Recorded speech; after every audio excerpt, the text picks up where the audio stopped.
Salut à tous, c'est Spider Jérusalem et bienvenue dans cette nouvelle vidéo où on poursuit la rétrospective des New 52, New 52, DC Renaissance, appelle ça comme tu veux, avec Flash tome 1. Oui, j'ai l'intégrale. Pourquoi j'ai l'intégrale? Parce qu'en fait, je me suis rendu compte qu'il me manquait certains comics et que du coup, j'ai été obligé de taper dans l'intégrale.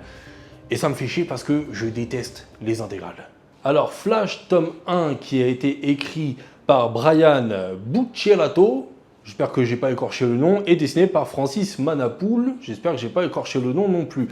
Comics post-Flashpoint, du coup, qui est aussi intéressant parce qu'il revient d'une certaine manière, d'une autre manière, sur les pouvoirs de Flash et ses conséquences. L'histoire, c'est quoi? Barry Allen est Flash et travaille à la police scientifique de Central City et tente de concilier sa vie de super-héros et professionnel avec sa vie amoureuse avec Patty, et non Iris cette fois-ci. De toute façon, tout le monde préfère Patty, même dans la série. Surgit un ancien ami de Barry, qui refait surface, Manuel, qui revient d'Afghanistan. Suite à des circonstances très mystérieuses, Manuel meurt. Barry décide d'enquêter sur les circonstances de sa mort et découvre qu'il existe des clones de Manuel. À la suite de ça, Barry comprend par le docteur Elias qu'il peut augmenter ses pouvoirs, devenir plus fort en pensant plus vite. S'il arrive à faire ça, il pourra décupler ses pouvoirs. Barry, après un petit entraînement, y arrive et en fait, ça lui permet de voir l'avenir, si tu veux, d'une certaine manière et de pouvoir agir en conséquence. Surgit une énorme panne de courant qui vient de on ne sait pas où pour le moment, qui renvoie toute la ville de Central City à l'âge de pierre et l'un des ennemis les plus emblématiques de Flash, Captain Cold, en profite pour se faire la malle et s'évader de prison. L'histoire de Manuel s'éclaircit, c'était en fait un jeune soldat prometteur qui a été soumis à des expériences pour en faire le soldat parfait. Graphiquement, un truc que j'ai trouvé plutôt stylé dans l'histoire, c'est qu'on retrouve certains personnages à dos de cheval ou dans des véhicules un peu en mode Mad Max, dans des paysages un peu désertiques, post-apocalyptiques à cause de la panne de courant. Et vraiment, quand je dis l'âge de pierre, c'est vraiment l'âge de pierre. Et en fait, dans l'univers de Flash et surtout dans l'univers de Central City, je trouve ça plutôt stylé. Le but des clones de Manuel, en fait, est assez simple, c'est qu'ils ont envie de vivre, tout simplement. Ils ont envie de vivre et ils sont prêts à tout pour ça. Et c'est assez intéressant de voir le contraste entre Flash qui utilise ses pouvoirs pour voir l'avenir et essayer d'agir en conséquence, et les clones de Manuel qui utilisent leurs pouvoirs pour voir leur propre avenir et tenter de changer justement leur propre futur. Dans le dernier arc de cette histoire, Barry tente d'empêcher Manuel d'utiliser une machine qui pourrait avoir des conséquences désastreuses pour Central City, et ce faisant, en fait, il tue sans le vouloir les clones de Manuel. Le Manuel original, qui était en fait encore vivant, lui met une sacrée branlée avant de se barrer. Barry.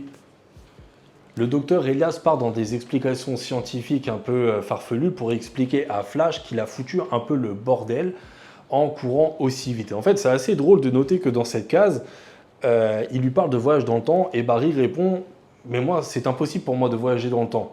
Post-Flashpoint, c'est un peu drôle de voir ça quand même. En fait, la vitesse de Flash fait que la force véloce absorbe des objets d'une différente époque et la recrache dans l'époque, la nôtre, celle de Barry. Et on arrive quasiment à la fin du tome avec le retour de Captain Cold qui revient en mode super badass pour tuer Barry, car en fait il reproche à Barry l'état de santé de sa sœur qui est en train de mourir à l'hôpital à cause de la coupure de courant. S'ensuit un énorme combat entre Flash et Captain Cold où Flash aura failli perdre Patty mais finira par vaincre son ennemi et finira même par ramener le courant, ce qui pourra sauver in extremis la sœur de Léonard. Mais c'est pas fini! Flash finira par atterrir dans la Force Véloce où il rencontrera Turbine, un pilote de l'armée en 1944 qui a échoué dans la Force Véloce et découvrira que c'est lui qui est en réalité la cause de la panne de courant dans Central City.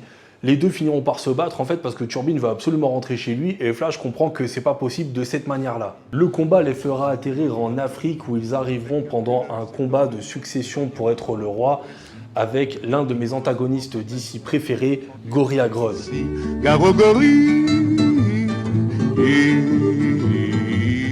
Ce que j'en ai pensé, eh ben, c'était vachement long et vachement dense. C'est-à-dire que tu as quand même 3 histoires en un seul tome.